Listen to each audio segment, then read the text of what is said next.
हमारे YouTube channel physics with twins पे। तो जैसा कि आप जानते हैं कि हम क्या पढ़ रहे थे, हम यूनिट 7 स्टार्ट किया। हमने कल ही यूनिट 7 स्टार्ट किया था।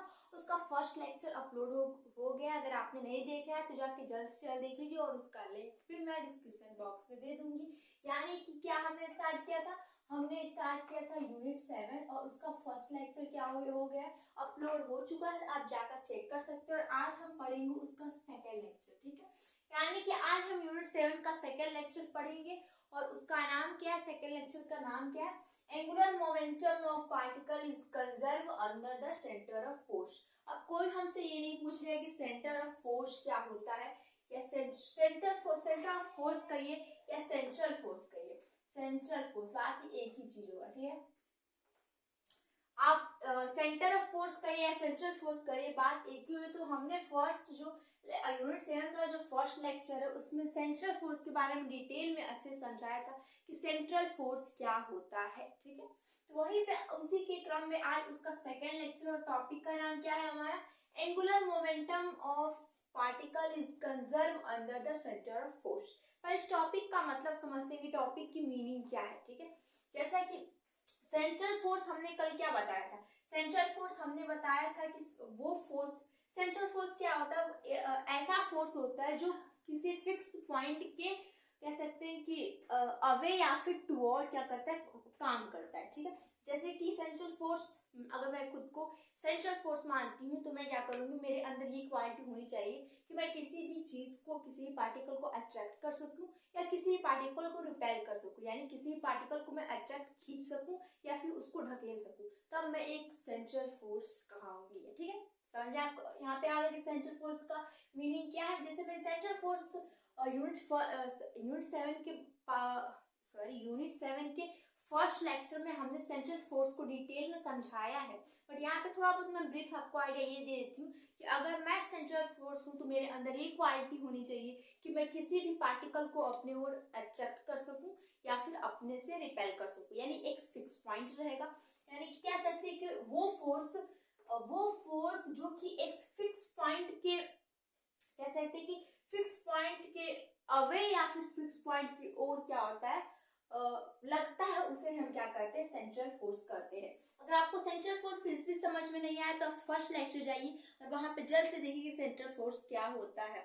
जब कोई फोर्स किसी फिक्स पॉइंट के टुवर्ड, जब कोई फोर्स किसी फिक्स पॉइंट के टुवर्ड या अवे काम करता है तो उसे हम कहते हैं कि वो सेंट्रल फोर्स है। जैसे कि मैं सेंट्रल फोर्स हूँ तो मैं सेंट्रल फोर्स हूँ तो मेरा एक कोई फिक्स पॉइंट है, मान लीजिए वो यहाँ रुकी हुई, मैं सेंट्रल फोर्स हूँ तो मेरी क्वालिटी ये होगी कि मैं किसी भी पार्टिकल को अट्रैक्ट करूंगी या रिपेल करूंगी, पर एक पॉइंट के, कह सकते हैं कि पॉइंट के अवे या पॉइंट से दूर, एक पॉइंट, उसका एक पॉइंट होना चाहिए, ठीक है। जैसे कि मान लीजिए इससे हम यहाँ समझ लेते हैं कि इस एरिया में सेंट्रल फोर्स अगर काम कर रहा है तो इस फिक्स पॉइंट के अवे या इस फिक्स पॉइंट के टुवर्ड वो फोर्स लगेगा, तो उसे हम क्या कहते हैं, सेंट्रल फोर्स कहते हैं। तो होप आपको सेंट्रल फोर्स का कॉन्सेप्ट क्लियर हो गया होगा। और फिर भी अगर आपको डिटेल में और डीपली में पढ़ना है तो यूनिट 7 का फर्स्ट लेक्चर जिसका टॉपिक का नेम ही है सेंट्रल फोर्स, वहां पे जाइए और आप अच्छे तरीके से डीप में पढ़ लीजिए।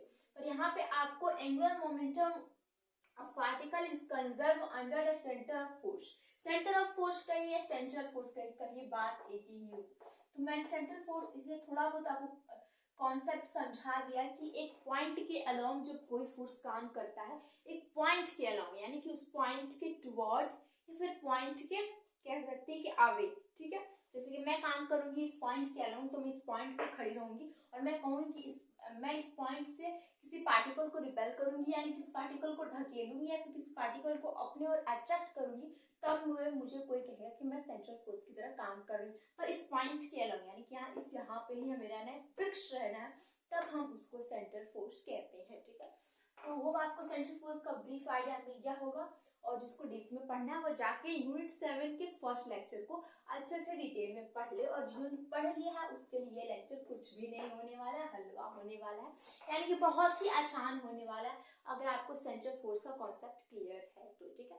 तो जिनको अभी सेंट्रल फोर्स का कॉन्सेप्ट उतना क्लियर नहीं हुआ, मैं उनसे पहले कहूँगी पहले जाइए डिस्क्रिप्शन बॉक्स चेक करिए, उसमें हमने लिंक दे दिया है यूनिट फर्स्ट का, ठीक है, सॉरी यूनिट 7 के फर्स्ट लेक्चर का, जिसमें मैंने सेंट्रल फोर्स को डिटेल में बताया है, तो वहां से आप जाके सेंट्रल फोर्स का कॉन्सेप्ट क्लियर कर लीजिए, ठीक है। अब इतना आपको समझ में आएगा। टॉपिक का नाम ये समझते हैं कि ये टॉपिक क्या कह रहा है। टॉपिक ये कह रहा है कि angular momentum of particle is conserve under the center of force. मतलब इस टॉपिक का कहने का ये मतलब है कि सेंट्रल फोर्स, जहाँ पे जो सेंट्रल फोर्स किसी पार्टिकल पे काम कर रहा है, जैसे मैं सेंट्रल फोर्स हूँ, मैं किसी पार्टिकल पे काम कर रही हूँ, उसको क्या कर रही हूँ, अपनी खींच रही हूँ या उसको अपने उसे दूर कर रही हूँ, रिपेल कर रही हूँ, ढकेल रही हूँ, यही सेंट्रल फोर्स का काम होता है, ठीक है। और एक फिक्स पॉइंट के अलावा रहना चाहिए। मैं अगर सेंट्रल फोर्स हूँ तो मेरा काम है कि मैं इस पार्टिकल को क्या करूँ, अपने ओर अट्रैक्ट करूँ या अपने से दूर रखूँ। तो यहाँ पे क्या लिखा है कि angular momentum of particle is conserve. ये पार्टिकल, इसको पार्टिकल एज्यूम करिए और मुझे सेंट्रल फोर्स एज्यूम करिए। तो angular momentum of a particle is conserve, conserve रहेगा under the center of force, under the central force, ठीक है। अगर आप ये जो पार्टिकल है इस पे सेंट्रल फोर्स लग रहा है, जैसे मेरे द्वारा फोर्स लग रहा है, मैं सेंट्रल फोर्स समझिए, तो अगर मेरे द्वारा इस पे फोर्स लग रहा है, इस पे सेंट्रल फोर्स लग रहा है, तो इस पार्टिकल का जो एंगुलर मोमेंटम होगा वो क्या होगा, कंजर्व होगा। यही हमें प्रूफ करना है, ठीक है। तो अब आपको थोड़ा सा माइंड में सेंट्रल फोर्स का तो कॉन्सेप्ट क्लियर हो गया होगा। थोड़ा बहुत आपको बहुत लोगों को पता होता है कि एंगुलर मोमेंटम क्या होता है, पर थोड़ा बहुत दिमाग से हट भी जाता है। तो हम लोग क्या करते हैं, पहले एक चीज तो हम लोग समझ गए कि एक चीज तो हम लोग समझ गए कि इस टॉपिक का मीनिंग ये है कि अगर मैं सेंट्रल फोर्स हूँ और मैं इस पार्टिकल पे कोई मतलब पार्टिकल पे मैं इस पार्टिकल पे अगर फोर्स लगा रही हूँ, ठीक है, कोई भी फोर्स होता है, या तो वो टुवर्ड हो सकता है या फिर वो अवे हो सकता है। मैं अपने से इसको दूर भी कर सकती हूँ, अपने से इसको पास भी रख सकती हूँ। ये दोनों फोर्स लगाते हैं, फिर इसको हम कहते हैं कि सेंट्रल फोर्स है, ठीक है। तो इसमें कहा गया है कि angular momentum of particle is conserve, मतलब इस पार्टिकल का, मान लीजिए इसको अज्यूम करिए ये पार्टिकल और मुझे अज्यूम करिए कि मैं सेंट्रल फोर्स हूँ, तो कहा गया कि इसका एंगुलर मोमेंटम क्या होता है, कंजर्व होता है अगर इस पार्टिकल पर इस सेंट्रल फोर्स मतलब मेरे द्वारा फोर्स लगाया जाता है, यानी सेंट्रल फोर्स द्वारा अगर इस पार्टिकल पे फोर्स लगाया जाता है तो इसका जो एंगुलर मोमेंटम होता है वो क्या होता है, कंजर्व होता है, ठीक है। यही यहाँ पे टॉपिक का मीनिंग है। तो ये आपको सेंट्रल फोर्स का कॉन्सेप्ट क्लियर हो गया, और जिसको नहीं क्लियर हुआ जाके लिंक में देखे, मैंने उसका डिस्क्रिप्शन बॉक्स में मैंने लिंक दे दिया यूनिट 7 का फर्स्ट लेक्चर, जिसमें हमने डिटेल में सेंट्रल फोर्स के बारे में बताया है। और सेकंड आपके मन में आया कि एंगुलर मोमेंटम क्या होता है, तो इसको मैं थोड़ा सा आपको पहले आइडिया दे देती हूँ, तब हम लोग अपने लेक्चर को स्टार्ट करेंगे। हम लोग को क्या दिखाना है वो भी हम यहाँ पे आपको अभी बताएंगे। अभी आप चीजें थोड़ा बहुत समझ चुके होंगे, ठीक है। देखिए मोमेंटम तो बहुत लोग पता है, मोमेंटम क्या होता है, पी। आप ये भी जानते हैं कि मोमेंटम को पी से डिनोट करते हैं, पी को ही हम क्या कहते हैं, मोमेंटम कहते हैं, ठीक है। तो यहाँ पे मैं एक चीज लिखूं, इस चीज से भी आप डिनोट होंगे, और ये क्या है, न्यूटन का सेकंड लॉ है, ठीक है। ये न्यूटन का सेकंड लॉ है, आप जानते हैं। बहुत लोग कहेंगे कि नहीं मैम न्यूटन का second law F is equal to ma होता है, ये नहीं होता है, इसके लिए एक कंडीशन होनी पड़ती है, तब जाके न्यूटन का सेकंड लॉ होता है। पर अगर हम एग्जैक्टली बोले तो एग्जैक्टली न्यूटन का सेकंड लॉ ये होता है, ठीक है। क्या होता है, rate of momentum of change क्या कहलाता है, फोर्स कहलाता है, ठीक है। तो यहाँ पे जो P है, उसी को हम क्या कहते हैं, मोमेंटम। ये तो बहुत लोगों को पता होगा, अब चलेंगे, पर हमें यहाँ मोमेंटम का काम नहीं है, हमें यहाँ पे किसका काम है, एंगुलर मोमेंटम का काम है। तो उसी प्रकार हम टाउ इज इक्वल टू लिखते हैं dl अपॉन dt, यानी कि L को क्या कहेंगे, एंगुलर मोमेंटम। तो rate of change of angular momentum is called tau, ठीक है। तो ये हो जाएगा एंगुलर मोमेंटम, ठीक है, मोमेंटम। ये चीज आपको समझ में आ गई कि एंगुलर मोमेंटम क्या है, कंजर्व होना चाहिए, ठीक है। यही हमें प्रूफ करना है, ठीक है। तो क्या होता है, rate of change of momentum is called force, और rate of change of angular momentum is called tau. Tau is torque, ठीक है, यानी टॉर्क। जैसे फोर्स लगता है वैसे किसी पार्टिकल पे टॉर्क भी लगता है, तो टॉर्क भी अप्लाई होगा, ठीक है। तो हमें क्या प्रूफ करना है, हमें कहा गया इस टॉपिक में कि angular momentum of particle is conserve. अगर कोई पार्टिकल सेंट्रल फोर्स के अलोंग यानी कि अगर कोई पार्टिकल पे सेंट्रल फोर्स लग रहा है, यानी मैं सेंट्रल फोर्स हूँ, मेरे तरह से फोर्स लगाया जाए, तो इस पार्टिकल का जो कह सकते हैं कि एंगुलर मोमेंटम होगा वो क्या होगा, कंजर्व होगा। यही हमें प्रूफ करना है, ठीक है। यानी हमें क्या प्रूफ करना है, हमें प्रूफ करना है कि L is equal to, angular momentum क्या है, L है, L इज इक्वल टू, हमें क्या प्रूफ करना है, कंजर्व। और कंजर्व का सेकेंड मीनिंग आप क्या निकाल सकते हैं, L इज कांस्टेंट। अगर हम प्रूफ कर देते हैं तो हम समझिए कि प्रूफ कर दिए कि angular momentum is conserve. Conserve मतलब क्या होता है, अनचेंज, और अनचेंज मतलब क्या होता है कि जो भी कांस्टेंट बना हुआ है उसे हम अनचेंज कहते हैं और उसे हम कंजर्व कहते हैं, ठीक है। तो हमें angular momentum of a particle is conserve under the center of force, हमें क्या करना है, इसको ही प्रूफ करना है, यानी कि हमें L is equal to constant proof करना है, ठीक है। L क्या होता है, यहाँ पे जो rate of change of angular momentum is called torque, ठीक है। ये भी आप जानते हैं फॉर्मूला, तो यहाँ से हमने L को निकाल दिया और लिख दिया कि L ही क्या है, हमारा एंगुलर मोमेंटम है, उसे ही हमें कंजर्व दिखाना है। फिर किस कंडीशन में, अगर उस पार्टिकल पे सेंट्रल फोर्स लग रहा है तो, ठीक है। अगर इस पार्टिकल पे सेंट्रल फोर्स लग रहा है तब इस पार्टिकल का जो एंगुलर मोमेंटम होगा वो क्या होगा, कंजर्व होगा। यानी कि हमें L is equal to conserve proof करना है, यानी कि हमें L is equal to constant proof करना है।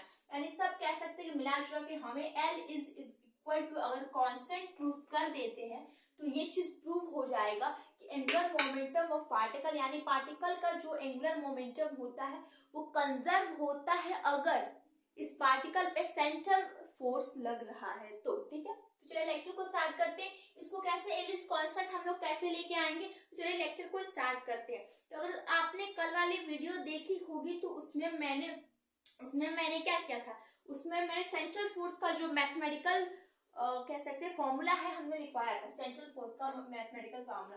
लिखते हैं कि mathematical formula of central force, ठीक है। लिखते हैं कि मैथमेटिकल, मैंने तो थ्योरी में समझाया कि सेंट्रल फोर्स क्या होता है, पर मैथमेटिकल फॉर्मूला में क्या लिखूं, mathematical formula of the central force, centre of force कहिए फिर सेंट्रल फोर्स करिए, बात एक ही है, ठीक है। तो हमने सेंट्रल फोर्स के नाम से लेक्चर 1 को बनाया, यूनिट 7 के लेक्चर 1 का क्या फॉर्मूला था F इज इक्वल टू, अगर हमने यहाँ पे वेक्टर का साइन लगा दिया यानी कि हम डायरेक्शन और मैग्नीट्यूड दोनों की बात कर रहे हैं, ठीक है। तो अगर सिर्फ मैग्नीट्यूड रहता तो हम इतना ही लिख के काम छोड़ देते, ठीक है। यानी कि जो मैग्नीट्यूड आएगा वो फंक्शन ऑफ R आना चाहिए। R क्या है, R क्या होता है यहाँ पे, ठीक है। R मैं बता दूं कि R यहाँ इस फॉर्मूले में R क्या होता है, R ये होता है कि इस पार्टिकल और मेरे बीच में जो दूरी है, यानी मैं तो फिक्स हुई, पार्टिकल का हो सकता है मूव हो सकता है या इधर या उधर हो सकता है, पर मैं फिक्स होनी चाहिए, यानी सेंट्रल फोर्स फिक्स होना चाहिए, पॉइंट के अलग लगना चाहिए, और उसके बाद इन दोनों के बीच की दूरी ही क्या होती है, R होती है। तो कल मैंने mathematical formula of central force का जो फॉर्मूला है वो क्या निकलवाया था, ये निकलवाया था, बट हमने वेक्टर लिखा है, यानी कि हमें इसमें डायरेक्शन भी ऐड करना है। डायरेक्शन ऐड करेंगे तो आर कैप लिख देंगे। आर कैप क्या दिखा रहा है ये फोर्स की डायरेक्शन को, ठीक है। आपको पता है कि जैसे आई कैप एक्स एक्सिस की डायरेक्शन को दिखाता है, आई कैप, वैसे ही आर कैप जो है यहाँ पे फोर्स की डायरेक्शन को दिखा रहा है कि फोर्स कैसे लग रहा है, ठीक है। फोर्स यानी कि फोर्स जो है इन दोनों के डिस्टेंस, इन दोनों के बीच यानी फोर्स और पार्टिकल के बीच अगर डिस्टेंस r है तो ये बता रहा है आर कैप कि ये फोर्स जो मैं इसे फोर्स लगा रही हूँ उसको मैं खींच रही हूँ या दूर कर रही हूँ, ये आर कैप बताएगा, ठीक है। यानी फोर्स की ये डायरेक्शन को बताएगा, ठीक है। तो ये सेंट्रल फोर्स मैंने यहाँ पे कह सकती हूँ बहुत अच्छे आइडिया से, अगर आपने सेंट्रल फोर्स पढ़ा भी नहीं होगा फिर भी आपको सेंट्रल फोर्स का कॉन्सेप्ट थोड़ा बहुत क्लियर हो गया होगा। तो जिसको नहीं हुआ उसको मैं कहूँगी, उसको सजेस्ट करूंगी पहले जाइए और आप यूनिट फर्स्ट देखिए, सॉरी यूनिट फर्स्ट नहीं, यूनिट 7 का फर्स्ट लेक्चर देखिए जिसका नाम ही है सेंट्रल फोर्स, ठीक है। क्योंकि इसको जब तक आपको सेंट्रल फोर्स का कॉन्सेप्ट क्लियर नहीं होगा तब तक ये टॉपिक ही समझ में नहीं आएगा, ठीक है। तो हमें क्या प्रूफ करना है, हमें L इज कांस्टेंट प्रूफ करना है। चलिए अब क्या करते हैं, स्टार्ट करते हैं। तो हम जानते हैं एक फॉर्मूला, एक और फॉर्मूला क्या जानते हैं, ये जानते हैं कि आर कैप को हम एक और तरीके से लिख सकते हैं, आर वेक्टर अपॉन आर, इस तरीके से भी आप लोग लिख सकते हैं। आप तो अगर वेक्टर अलजेब्रा आपने अच्छे तरीके से पढ़ा होगा तो इसमें आपको कोई भी दिक्कत नहीं होने वाली। सेम यही काम करते हैं। चलिए इसको काम करने से पहले एक और छोटी सी चीज करते हैं, ठीक है। टॉर्क इज इक्वल टू, हम जानते हैं torque is equal to angular rate of change of angular momentum होता है, but torque is equal to एक और फॉर्मूला होता है, वो क्या होता है, वो होता है कि R क्रॉस F होता है, ठीक है, R क्रॉस F होता है, ठीक है। ये भी एक टॉर्क का क्या होता है, फॉर्मूला होता है, यानी कि टॉर्क का ये फॉर्मूला होता है। क्योंकि आप यहाँ पे एक चीज देख लीजिए तब आपको ज्यादा अच्छे से कॉन्सेप्ट क्लियर होगा। आप ये चीज क्या लिख लीजिए, ये लिख लीजिए कि क्या क्या क्या चीज है, ठीक है।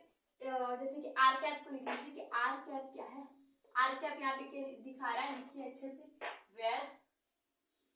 वेयर आर कैप इज, ये यूनिट वेक्टर तो है, ठीक है, यूनिट वेक्टर है, पर ये क्या दिखा रहा है, ये फोर्स की डायरेक्शन को दिखा रहा है, ठीक है। और एफ आर क्या है, एफ आर कह सकते हैं कि मैग्नीट्यूड है, ठीक है, मैग्नीट्यूड, ठीक है, मैग्नीट्यूड, ठीक है, फोर्स है, ठीक है, फोर्स का जो मैग्नीट्यूड निकल के आया, कितना फोर्स लग रहा है, उसका मैग्नीट्यूड एफ आर है, ठीक है। और अभी हम क्या करना है, और हमें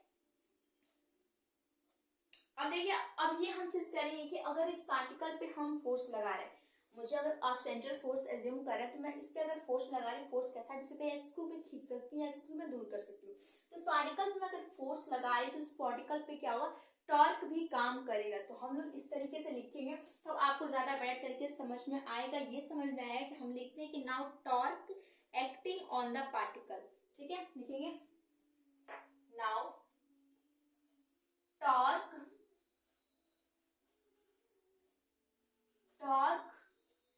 एक्टिंग ऑन द पार्टिकल, ठीक है। इन पार्टिकल पे क्या टॉर्क भी काम करेगा, ठीक है, अगर फोर्स काम करे तो टॉर्क भी काम करेगा। तो टॉर्क का हम लोग क्या जानते हैं, एक और फॉर्मूला जानते हैं जो मैं पहले लिखी थी, क्या जानते हैं, आर क्रॉस एफ जानते हैं, ठीक है। एफ यहाँ पे, एफ क्या है, यहाँ पे सेंट्रल फोर्स है, ठीक है, यहाँ पे सेंट्रल फोर्स, यानी कि जो हम लोग सेंट्रल फोर्स अब जब से आपसे तक पढ़ते आ रहे हैं, वो वाला सेंट्रल फोर्स है।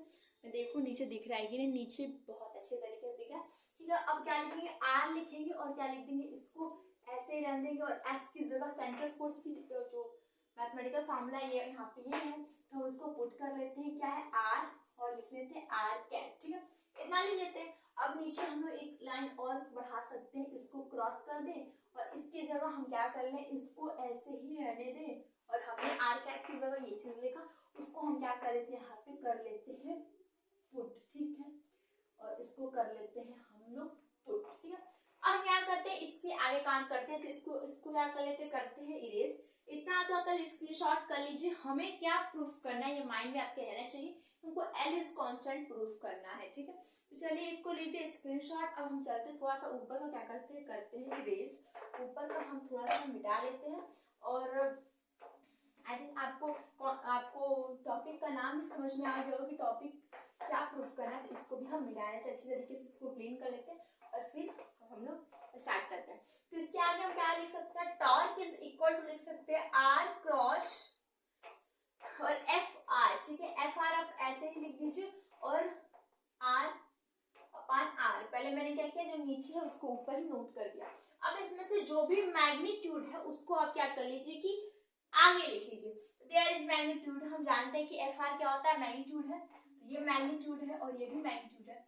आर वेक्टर जो है वेक्टर फॉर्म में है, ये कि ऊपर इसके वेक्टर लगा, इसके ऊपर भी वेक्टर लगा, तो इसको हम क्या करते हैं, एक साथ लिख लेते हैं, और मैग्नीट्यूड वाले को एक साथ लिख लेते हैं। तो ऐसे आप लिख लीजिए कि एफ आर और अपान में लिख लीजिए कि नीचे जो मैग्नीट्यूड, अगर ये लगा देते हैं मॉड, तो समझ जाइए कि जो अंदर है उसका वो मैग्नीट्यूड है, तो यहाँ पे वो आर क्या है, मैग्नीट्यूड है, और इसको क्या अब बचेगा, क्या बचेगा, ये आर और क्रॉस आर, ठीक है, ये आपका बच गया, आर क्रॉस आर आपका क्या हो गया, बच गया, ठीक है। अब आप जानते हैं कि किसी का उसी में cross product is equal to 0 होता है, ठीक है, किसी भी चीज का उसी का क्रॉस प्रोडक्ट क्या होता है, 0 होता है। जैसे आई कैप में क्रॉस प्रोडक्ट क्या होता है, 0 होता है, ठीक है। तो हम लोग क्या करेंगे, इसी तरह हम ऐसे लिख सकते हैं, तो इसको लिख के अच्छे तरीके से लिख के हम लोग कैसे लिख सकते हैं, ऐसे हम लोग लिख सकते हैं, हम लोग ऐसे कैसे लिख सकते हैं, इसको अच्छे से लिखेंगे तभी हमें एग्जाम में नंबर मिलेंगे, तो हम क्या लिखते हैं, इसको हम एक अच्छे तरीके से ऐसे लिख लेते हैं। देखिए वेक्टर जो r क्रॉस r है, r इज ए वेक्टर, ठीक है, तो लिखेंगे vector product of two parallel vector, ठीक है, लिखेंगे वेक्टर प्रोडक्ट, यहाँ पे इसको हम 0 लिखेंगे, ठीक है।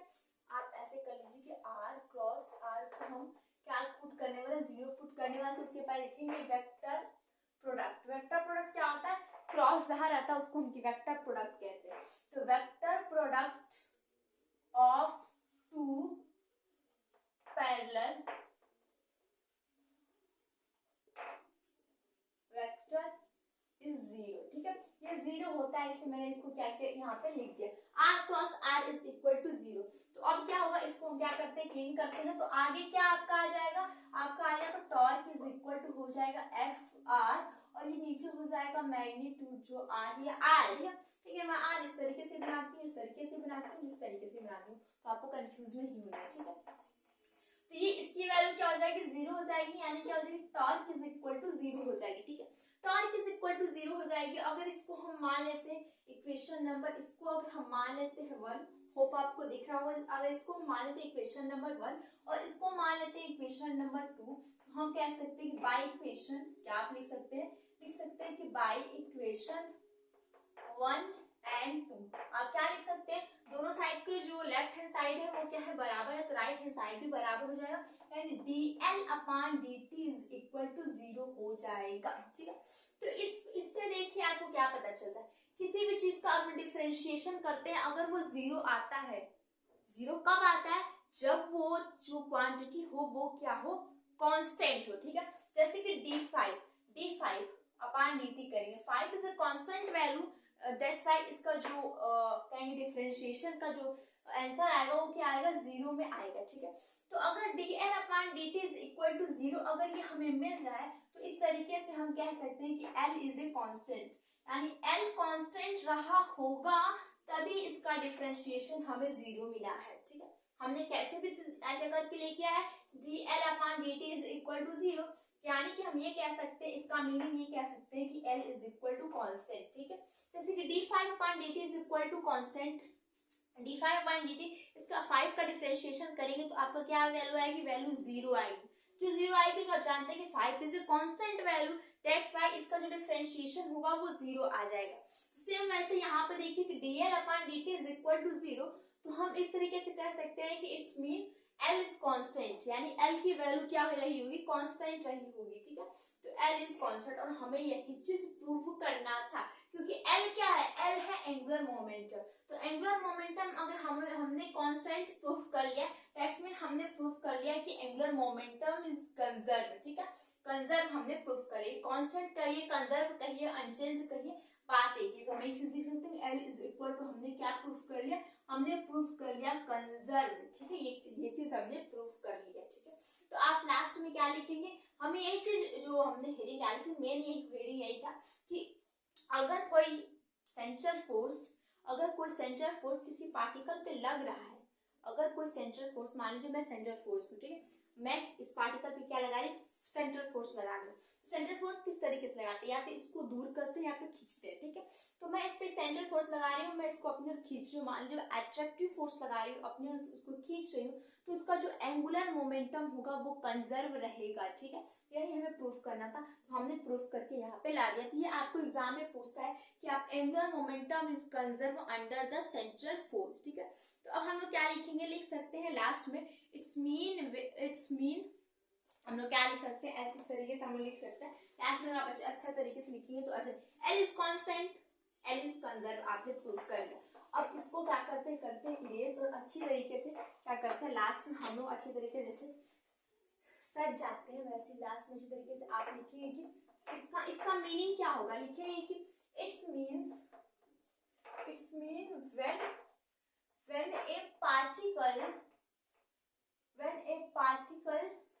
when a particle moves under the central force, ठीक है, under the ऐसे लिखते हैं, ठीक है, under the acting, अच्छे तरीके से ऐसे under the under the action of A central force. आप ये मत कहिए मैम को ही नहीं याद है ये चीज, मैंने ही लिखा हुआ, पर मैंने इसको सोचा कि लिखवा देंगे तो आपको अच्छी तरीके से आपका नोट्स भी कवर होता जाएगा, ठीक है। तो इसमें मैं लिख रही हूँ, लिखूंगी whose एंगुलर मोमेंटम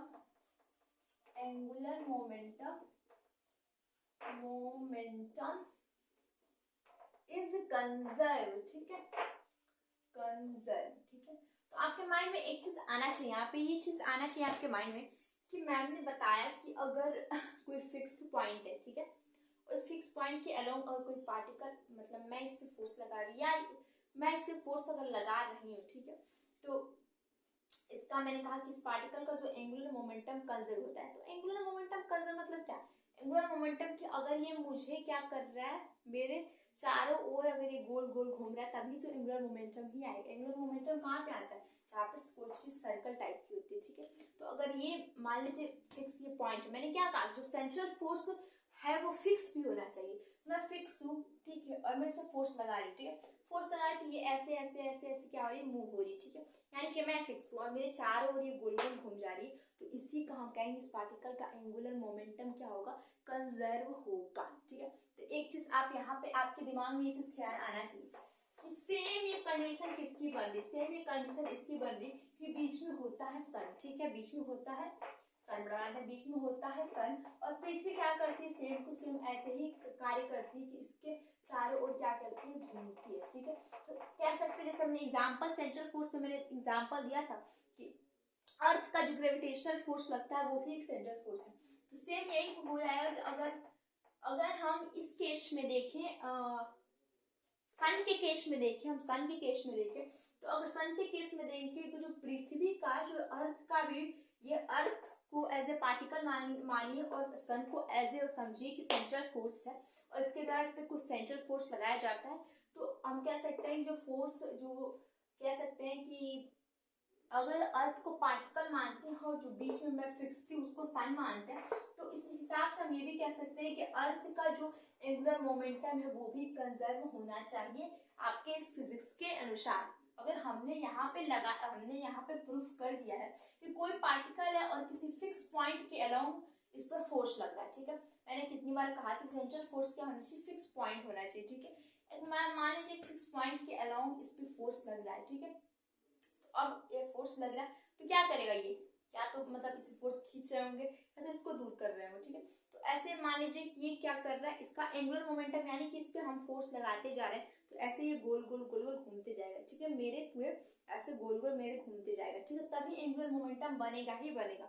तो हमने कहा कि अगर कोई पार्टिकल ऐसे खड़ा है, मतलब पार्टिकल सॉरी यहाँ पे है, तो इन दोनों के बीच जितनी भी डिस्टेंस है, उसके बाद मैंने बताया कि इस पार्टिकल का जो एंगुलर मोमेंटम है वो क्या होता है, कंजर्व हो जाता है अगर इस पर सेंट्रल फोर्स काम कर रहा है। तो सेम टू सेम यही चीज अगर हम सेंट्रल फोर्स को, सन को सेंट्रल फोर्स की तरह अगर हम समझे और जो अर्थ है उसको हम एज ए पार्टिकल समझे, तो उस समय हम कह सकते हैं कि अर्थ का भी जो एंगुलर मोमेंटम होता है रिलेटिव टू सन, सिर्फ सन के रिलेटिव में देखें तो वो क्या होता है, कंजर्व होता है।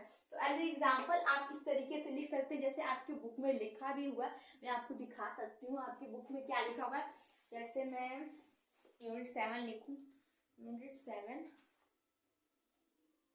ठीक है, यूनिट 7 देखिए, जैसे होप आपको दिख रहा होगा, मैं थोड़ा सा कैमरे में खुद देख लेती हूँ दिख रहा है कि नहीं। जैसे यहाँ पे लिखा है कि व्हेन, रुकिए 2 मिनट रुकिए, फिर अब इसको क्लीन हो जाने दीजिए, क्लीन हुआ, आपको दिख रहा होगा। जैसे मैंने ये प्रूफ कराया कि L इज कांस्टेंट, ठीक है, फिर मैंने प्रूफ कराया कि देखिए यहाँ पे लिखा हो कि when earth moves around the sun, आपको दिख रहा होगा, when earth move around the sun the central force, यानी सेंट्रल फोर्स जो लगेगा, देन अर्थ की angular momentum relative to sun is constant, यानी कंजर्व, ठीक है, यानी एंगुलर मोमेंटम जो है अर्थ का भी कंजर्व रहेगा रिलेटिव टू सन, यानी कि सिर्फ सन के रिलेटिव में, आप किसी के रिलेटिव में नहीं कह देंगे वो सन उसका एंगुलर मोमेंटम कंजर्व है। सन के रिलेटिव में देखें तो उसका एंगुलर मोमेंटम क्या होता है, कंजर्व होता है, क्योंकि सेम चीज वही हो गई, यहाँ पे फिक्स पॉइंट सन बन गया और क्या होती है, पृथ्वी उसके चारों ओर चक्कर लगाती रहती है और उस पर फोर्स भी लगता रहता है बाय द सन।